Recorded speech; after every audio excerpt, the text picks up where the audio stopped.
नमस्कार दोस्तों, स्वागत है आपका हमारे YouTube चैनल बायोगुरु पर। आज हम 12th बायोलॉजी का चैप्टर नंबर 18 जिसका नाम है तेल, रेशे, मसाले एवं औषधीय पादप का पार्ट 1 पढ़ेंगे। इस वीडियो में हम तेल उत्पादक पादप यानी जो सरसों, मूंगफली, नारियल और अरंडी हैं जिनसे तेल निकलता है, उन पादपों के बारे में जानेंगे। उससे पहले हम तेल और तेल की विशेषताओं के बारे में जान लेते हैं। तेल एक हाइड्रोकार्बन है। तेल एक हाइड्रोकार्बन है, यानी ये जो यौगिक है ये किससे मिलकर बना होता है? हाइड्रोजन और कार्बन का एक कार्बनिक यौगिक होता है, जिसे हम क्या कहते हैं? तेल कहते हैं। ये जो तेल है ये जल में अविलेय होता है। जल में अविलेय यानी हम यदि इससे जल के साथ संयोग कराना चाहें तो ये जल में अविलेय यानी जल के अंदर नहीं घुलता है। तेल सामान्य ताप पर तरल, ठोस या अर्ध ठोस के रूप में पाया जाता है। सामान्य जो तेल होते हैं जैसे सरसों, नारियल, अरंडी और सोयाबीन के जो तेल होते हैं वो सामान्यतः होते हैं तरल अवस्था में, और ठोस अवस्था में जो सामान्य से थोड़ा कम तापमान होता है। तो आपने देखा होगा कि जो नारियल का तेल है वो ठोस हो जाता है, वो ठोस हो जाता है। और हमें पता है कि जो वसा और चर्बी होती है, वसा और चर्बी होती है जिसकी परत मानव त्वचा के नीचे भी पाई जाती है। वसा और चर्बी की परत जो है वो मानव त्वचा के नीचे भी पाई जाती है, वो भी एक प्रकार का तेल ही है। और वो कैसे पाई जाती है? अर्ध ठोस अवस्था में पाई जाती है। यानी वो ना तो तरल होती है और ना ठोस होती है, उन दोनों के बीच की जो कंडीशन होती है उस अवस्था में होती है। तो जो वसा और चर्बी होती है वो एक प्रकार का तेल है, और ये कैसी अवस्था में पाया जाता है? अर्ध ठोस अवस्था में पाया जाता है। पृथ्वी पर जितने भी खाद्य पदार्थ हैं वो हमें पता है कहां से प्राप्त होते हैं? पादप से प्राप्त होते हैं। यानी ये जो तेल हाइड्रोकार्बन है ये भी कहां से प्राप्त होगा? पादप से प्राप्त होगा। तो पादप से जो तेल प्राप्त होते हैं उन्हें हम दो प्रकार के मानते हैं। यानी तेल जो है वो पादप से प्राप्त होने के आधार पर दो प्रकार के होते हैं। एक तो सैगंध तेल, एक वसीय तेल। ये जो सैगंधीय या फिर वसीय तेल होते हैं, इनमें जो पहला है सैगंध तेल, इन्हें हम अनिवार्य तेल भी कहते हैं, क्योंकि ये पादप में अनिवार्य रूप में पाए जाते हैं, यानी इनकी अनिवार्यता आवश्यक है।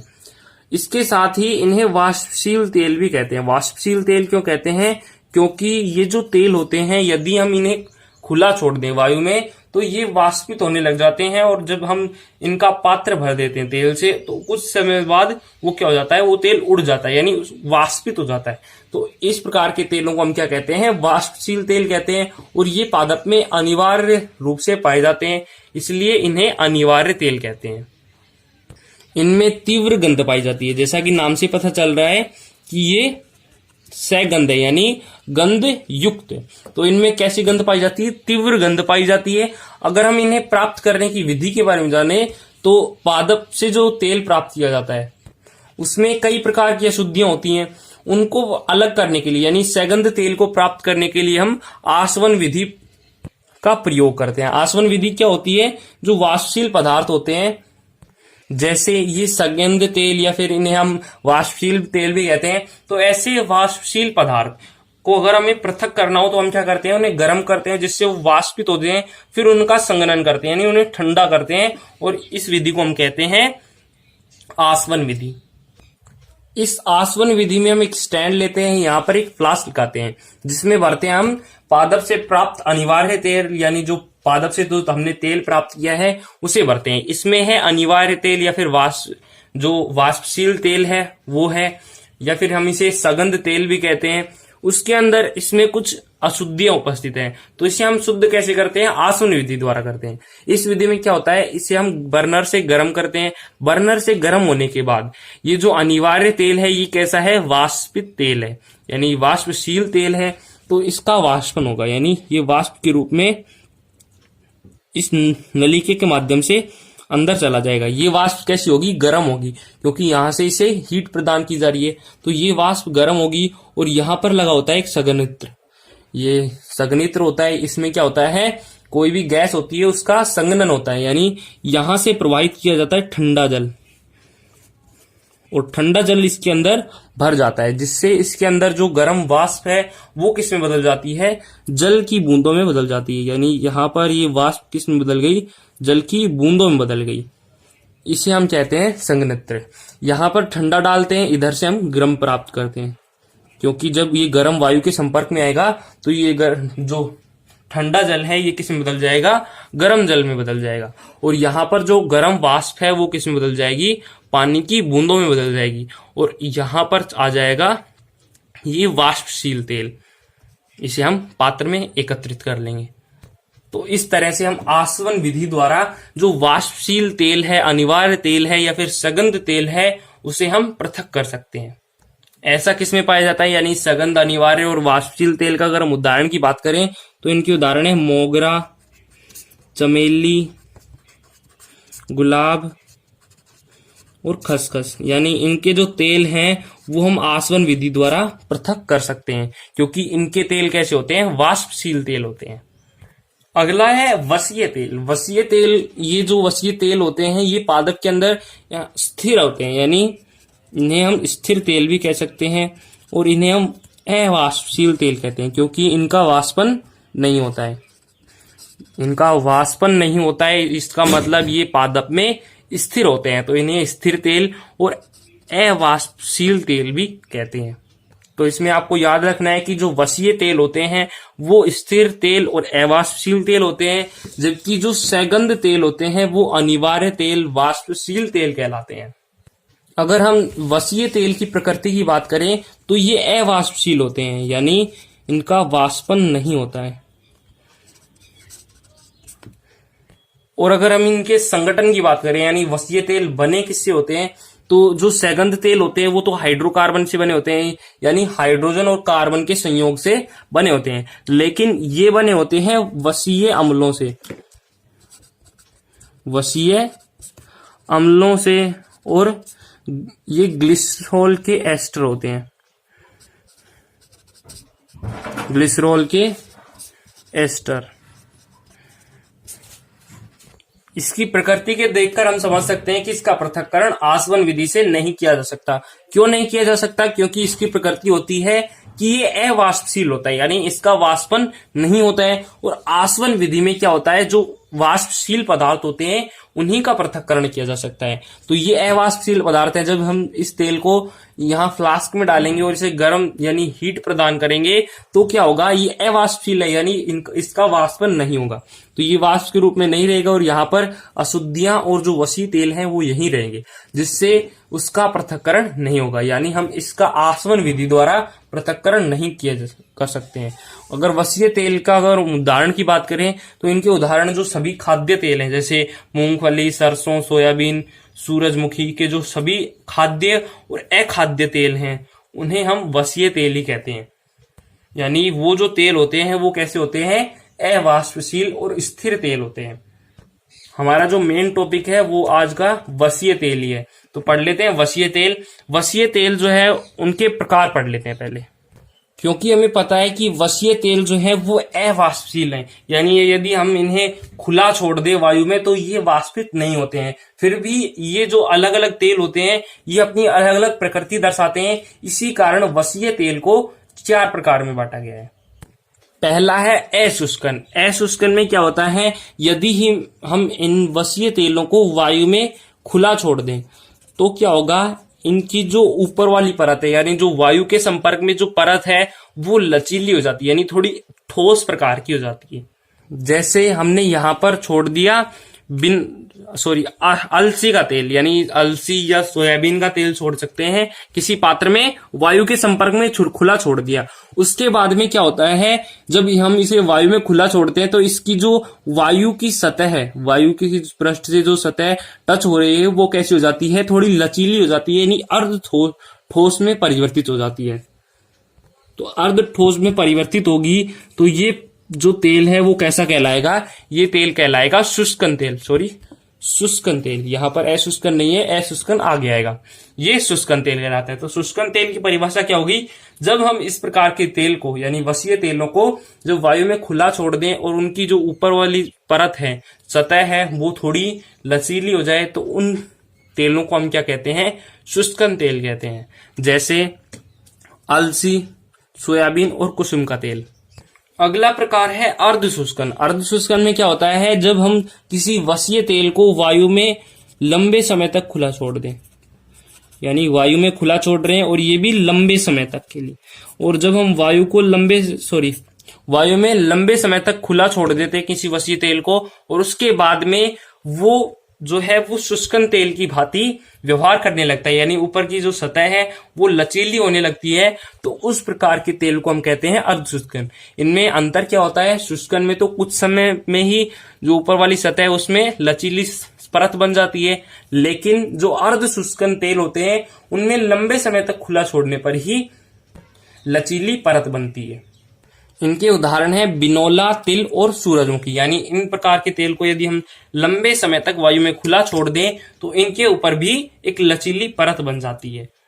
वसीय तेलों का अगला प्रकार है अशुष्कन। अशुष्कन में क्या होता है, यदि हम इन तेलों को कितने भी समय के लिए वायु में खुला छोड़ दें लेकिन इनमें किसी प्रकार की लचीली परत नहीं बनती है, तो उस प्रकार के तेल को, उस प्रकार के वसीय तेल को हम क्या कहते हैं, अशुष्कन कहते हैं। यानी इनमें लचीली परत या फिर दृढ़ परत नहीं बनती है।